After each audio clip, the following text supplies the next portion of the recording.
तेज हवा चली। चारों तरफ रंग बिरंगी दुकानें थी।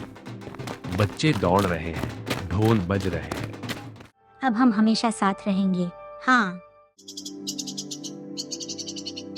हरे भरे खेतों और मिट्टी की खुशबू वाले छोटे से सोनकपुर गांव में दो बूढ़ी अम्माएं रहती थीं। चुन्नी अम्मा और मुन्नी अम्मा। दोनों की उम्र 80 साल थी, लेकिन जोश ऐसा जैसे 20 साल की लड़कियां हों। सुबह होते ही दोनों अपनी अपनी दुकान लगा लेती हैं। चुन्नी अम्मा अपनी बड़ी टोकरी में आम का अचार, नींबू का अचार और कुरकुरे पापड़ सजाती है। दूसरी तरफ मुन्नी अपनी रंग बिरंगी मिठाइयां और नमकीन सजाती है। लेकिन दोनों में एक बात समान थी। दोनों खुद को गांव की सबसे समझदार और सबसे बड़ी व्यापारी मानती थी, और यही बात उनकी रोज की बहस का कारण बनती थी। एक दिन सुबह सुबह, अरे मुन्नी, तेरे लड्डू कौन खरीदेगा? इतना मीठा खाएंगे तो लोगों के दांत गिर जाएंगे। और तेरे अचार खाने से क्या होगा? लोग पानी पानी चिल्लाएंगे। वहीं पास में कुछ बच्चे भी खड़े थे। एक बच्चा बोला, आज फिर दोनों की लड़ाई शुरू हो गई। मेरे पापड़ पूरे गांव में मशहूर हैं और मेरे लड्डू पूरे जिले में। फिर दोनों ने एक दूसरे की तरफ मुंह घुमा लिया, लेकिन अंदर से दोनों को एक दूसरे की आदत पड़ चुकी थी। एक दिन अचानक गांव में तेज बारिश शुरू हो गई। काले बादल छा गए, बिजली चमकने लगी। लोग जल्दी जल्दी घर भागने लगे। चुन्नी अम्मा अपने पापड़ बचाने लगी। मुन्नी अम्मा अपने लड्डुओं को कपड़े से ढकने लगी। तेज हवा चली। चुन्नी अम्मा की टोकरी पलट गई। पापड़ कीचड़ में गिर गए। चुन्नी अम्मा उदास होकर बैठ गई। उधर मुन्नी अम्मा ने देखा। पहले तो वह मुस्कुराई और बोली, अरे, बड़ी व्यापारी की दुकान उड़ गई।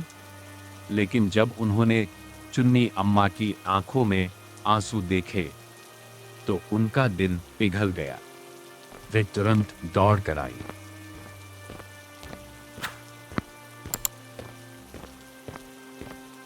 अरे रो मत बहन, चल मेरे कपड़े से बाकी पापड़ बचा ले। फिर दोनों मिलकर बारिश में पापड़ समेटने लगी। गांव वाले ये देखकर हैरान थे। मुन्नी, मैं अकेली रहती हूँ। कभी कभी डर लगता है कि अगर मैं बीमार पड़ गई तो कौन देखेगा। मुन्नी अम्मा की आंखें भी भर आईं। उन्होंने धीरे से कहा, मुझे भी यही डर लगता है। फिर कुछ देर दोनों चुप रहीं। सिर्फ बारिश की बूंदों की आवाज आ रही थी। हम रोज लड़ते हैं, लेकिन सच कहूँ, अगर तू एक दिन बाजार में ना दिखे ना तो मुझे अच्छा नहीं लगता। अरे पगली, तू तो बस ऐसी ही बातें करती रहती है। फिर दोनों हंस पड़ी। ये पल बहुत भावुक था। अगले दिन दोनों फिर बाजार पहुंची, लेकिन आज नई बहस शुरू हो गई। सबसे ज्यादा ग्राहक मेरे आते हैं। नहीं, मेरे आते हैं। फिर दोनों ने फैसला किया कि आज देखा जाएगा किसकी दुकान ज्यादा चलेगी। दोनों कमर पर हाथ रखकर खड़ी हो जाती है। पूरा गांव देखने लगा। लेकिन हुआ क्या? जो ग्राहक चुन्नी अम्मा के पास आता, पहले मुन्नी के लड्डू तो चख लो। जो ग्राहक मुन्नी अम्मा के पास आता, पहले चुन्नी का अचार चख लो। धीरे धीरे दोनों की सारी चीजें बिक गईं। शाम तक दोनों की टोकरी खाली थी। दोनों एक दूसरे को देखकर हंसने लगी। अरे, ये लड़की कम है, दोस्ती ज्यादा दिखाती हैं। चुन्नी और मुन्नी एक दूसरे को देखकर हंस रही थी। कुछ दिनों बाद गांव में बड़ा मेला लगा। चारों तरफ रंग बिरंगी दुकानें थी। बच्चे दौड़ रहे हैं, ढोल बज रहे हैं। चुन्नी और मुन्नी ने भी साथ में दुकान लगाई है। मेले में बच्चों ने उनके पापड़ और लड्डू खूब खरीदे। मेले में एक गरीब छोटा बच्चा आया।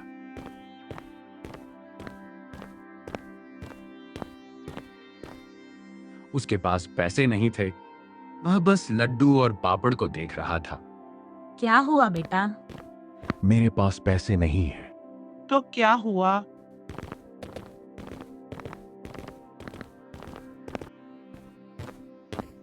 मुन्नी ने बच्चे को 2 लड्डू दिए और चुन्नी ने पापड़ भी दे दिए। बच्चा खुशी से उछल पड़ा। आप दोनों दुनिया की सबसे अच्छी अम्माएं हो। दोनों की आंखें चमक उठी। रात को दोनों घर लौट रही थी।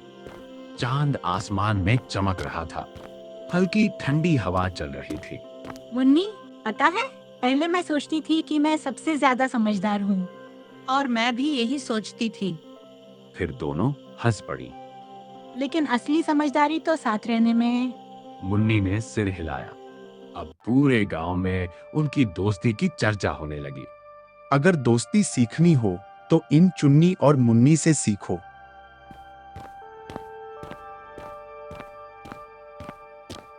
अब दोनों साथ बैठती थी, साथ चाय पीती, साथ बाजार जाती और हाँ, थोड़ी बहुत बहस आज भी करती थी।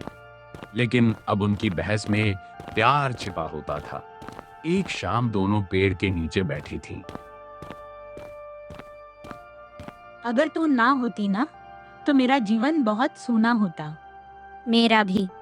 अब हम हमेशा साथ रहेंगे। हाँ।